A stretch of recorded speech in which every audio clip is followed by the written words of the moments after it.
हमारा पूरा जीवन इंद्रियों को तृप्त करने में लगा देते हैं और उसके पीछे ना सिर्फ भागते रहते हैं। इंद्रियों के पीछे कैसे भागे?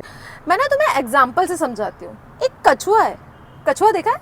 हाँ, कछुआ देखा। ठीक, तो वो क्या करता है, जब वो सही सिचुएशन में नहीं होता तो वो अपने अंगों को खींच लेता है, अंदर कर लेता है।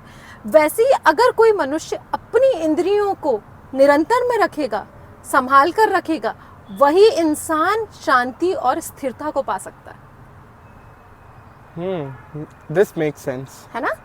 और सबसे इंपॉर्टेंट बात तुम्हें बताती हूँ, जो इंद्रिय विषयों का चिंतन करते हुए मनुष्य पूरे टाइम इंद्रियां, क्या अच्छा खा लूं, क्या अच्छी गाड़ी खरीद लूं, कितना बड़ा घर बना लूं, एंड में सुख और शांति तो इंद्रियों की तृप्ति में है ही नहीं, क्योंकि इंद्रियों की जो इंद्रियों की वासना है वो तो हर दिन बढ़ती रहती है।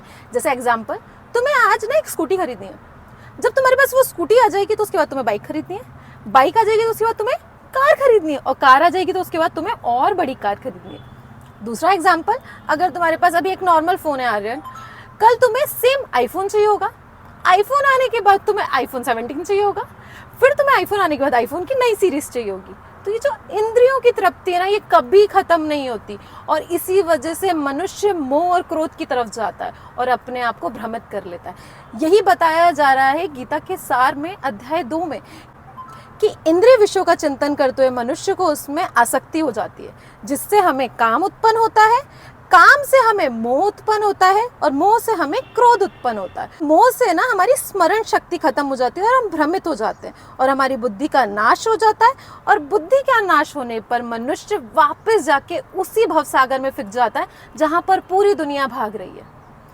आजकल जो दुनिया भाग रही है वो रैट रेस का पार्ट नहीं है, भाग रही है, भाग रही है, भाग रही है, भाग रही है। क्यों भाग रही है उसे पता ही नहीं है, पैसे के पीछे भाग रही है, गाड़ी के पीछे भाग रही है, घर के पीछे भाग रही है, सिर्फ भागे जा रही है, बट उसे यही पता ही नहीं है कि जो असली शांति है, जो असली परम सुख है, वो तो सिर्फ भगवान के पास है, उसके अलावा नहीं है।